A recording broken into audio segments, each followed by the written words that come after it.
Hi everyone, I'm Adara Tresna, and today we're here at Bali Wellness and Beauty Expo. We're at Bali Beach Convention Center in the Meru Sanur, Bali, Indonesia.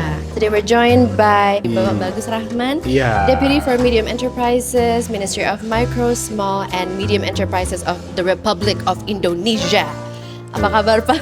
Baik. Jika kita melihat perkembangan global, industri wellness dan beauty ini menjadi salah satu sektor yang terus tumbuh pesat.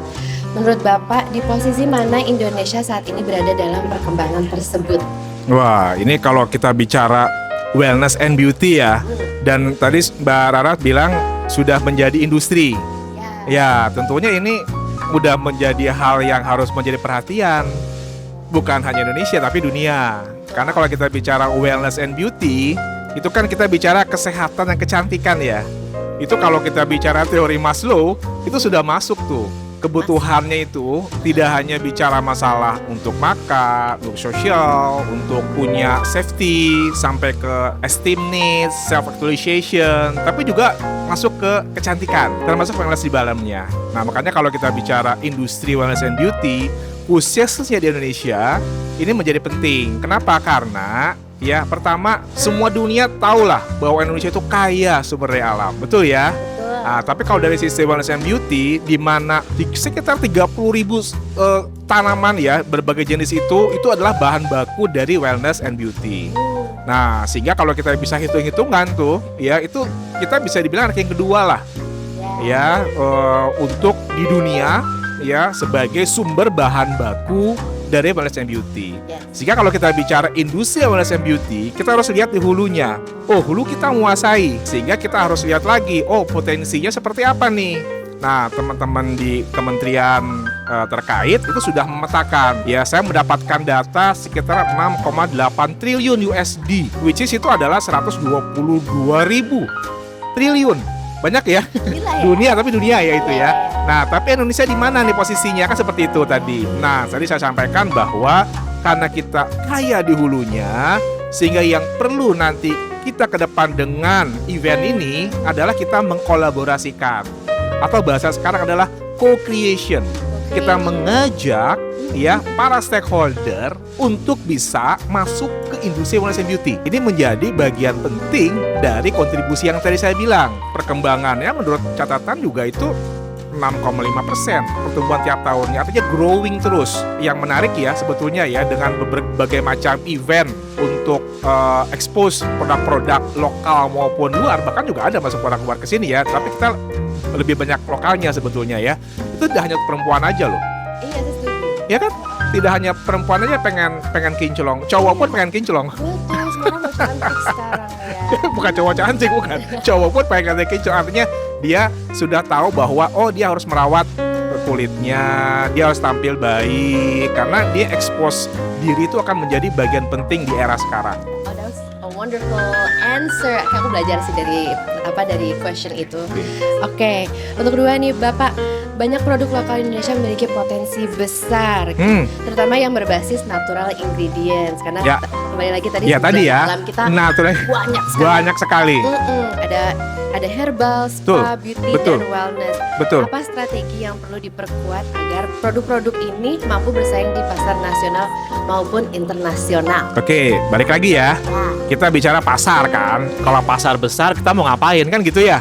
Nah, makanya di pemerintah saat ini, dan itu sudah masuk nih ke dalam asas cita Pak Presiden, itu yang namanya hilirisasi. Yang kedua, ya saya akan bicara masalah ekosistem. Yang ketiga, kita bicara masalah bagaimana bisa memenuhi permintaan pasar. Itu adalah standarisasi, sertifikasi dari produk wellness and beauty. Oke, kita sebut yang hilirisasi. Hilirisasi itu adalah bagaimana kita bisa menghubungkan hulu sampai hilir. Makanya dibilang hilirisasi. Ya kan? Hulu sampai hilir. Bahwa kita tuh sekarang sebetulnya sedang mengarah kepada strategi pivot ya, dari mengekspor bahan mentah menjadi ekspor barang jadi. Nah, itulah kita bicara hilirisasi. Pengolahan dari bahan mentah menjadi barang jadi. Ada dua minimal lah yang akan didapatkan. Yang pertama, value creation dan job creation. Apa tuh value creation? Nilai tambah. Yang kedua, job creation. Tentunya dong kalau kita bicara pabrik butuh tenaga kerja, butuh karyawan, butuh manajer dan seterusnya. Inilah menjadi strategi pertama bagaimana tadi natural ingredients kita kaya bisa diolah. Saya akan sampaikan dua hal yang penting tadi. Value creation dan job creation itu harus punya daya saing in national and international level. Oke, saya masuk ekosistem. Itu ya. Ekosistem maksudnya adalah multi stakeholders. Kalau kita bicara wellness and beauty, pasti pikiran kita produk ya.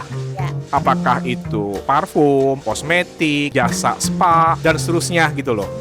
Padahal sebetulnya di situ ada peran yang lain. Dalam hal ini saya sebagai pemerintah. Bagaimana pemerintah juga bisa mendorong dari B2C, business to customer. Kita juga retail di sini nih, ya kan? Tapi juga ada B2B pasti saya yakin. Business to business, ya kan? Oh, saya punya toko, bisa nggak saya jual dalam jumlah banyak? Tapi ada lagi saya B2G, business to government. Artinya bagaimana pasar dari pemerintah ini sebetulnya ada yang namanya LKPP, Lembaga Pengadaan Barang dan Jasa.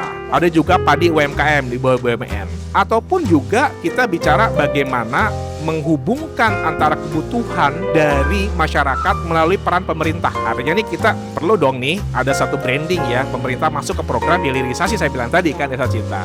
Nah makanya kita udah bicara tadi, oke, kita bicara ekosistemnya si pengusahanya. Yang kedua pemerintahnya, ya kan? Yang ketiga adalah kita juga bicara komunitas atau bagaimana nanti ini distandarisasi. Kita juga bicara bagaimana dipromosikan. Itu saya bilang multi stakeholder tadi. Jadi ekosistem yang terbangun untuk bisa memanfaatkan tadi natural ingredients itu, kita melibatkan multi stakeholders. Itu ekosistem. Ya kan? Nah yang ketiga adalah kaitan tadi saya bilang diterima pasar gimana ya? Nah diterima pasar itu kan tentunya ada standarisasi, sertifikasi. Oke kita bicara produk kosmetik lah, perlu BPOM ya. Nanti kalau dikasih ini kira-kira buat kulit jadi gimana ya? Atau halal. Kalau halal ada lagi BPJPH. Kalau BPOM itu kan izin edar. Untuk kosmetik lain lagi tuh ada bagiannya. Untuk pangan lain lagi gitu loh. Nah ini yang perlu juga menjadi bagian dari strategi mempersiapkan tadi. Mempersiapkan para pengusaha di wellness and beauty untuk bisa menemui pasarnya. Nah, saya ingin sampaikan satu program yang dilaksanakan oleh Kementerian UMKM. Dalam hal ini Deputi Usaha Menengah adalah Holding UMKM. Holding UMKM adalah pengembangan ekosistem kemitraan bisnis UMKM berbasis klaster.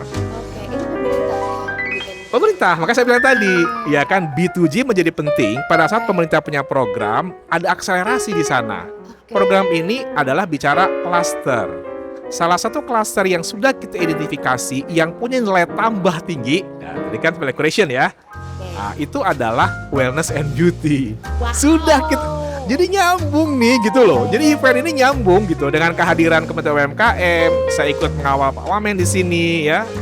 Nah, inilah menjadi bagian dari komitmen kita bagaimana kita membangun ekosistem tadi. Ya, sehingga nanti saya bilang tadi kan harus banyak dong yang suplainya, agregasi itu pilar satu. Pilar kedua inkubasi. Nah ini yang saya bilang tadi, bagaimana bisa standarisasi sertifikasi produknya itu dipenuhi. Ada BPOM ya, ada juga tadi halal dan seterusnya. Untuk apa? Untuk pilar yang ketiga adalah pasar, memenuhi permintaan pasar. Yang terakhir pilar pembiayaan. Lengkap ya semuanya ya. Jadi kalau kita bicara strategi itu ya mungkin boleh saja kita pakai, begitu strateginya holding UMKM saya bisa. Karena itu salah satu bagian dari program unggulan Kementerian UMKM yang dilaksanakan oleh Kediputian Usaha Menengah. Jadi Pak Menteri, Pak Wamen kami menugaskan kami nih, Kediputian Usaha Menengah, saya dengan tim itu melaksanakan program tersebut. Bali Wellness and Beauty Expo 2026 adalah yang kedua, betul kan? Ini menjadi penting Bali Wellness and Expo ini untuk exposure dari yang saya bilang tadi. Oh ternyata pengusaha UMKM kita itu bisa loh membuat produk-produk yang dibutuhkan oleh masyarakat, konsumen, wellness and beauty. Tadi saya bilang hanya bicara masalah kosmetik ya, parfum, padahal sebetulnya ada 8 pilar. Iya. Banyak, tapi itu menurut saya nanti Budia sama Pak Perila yang jelasin lah ya.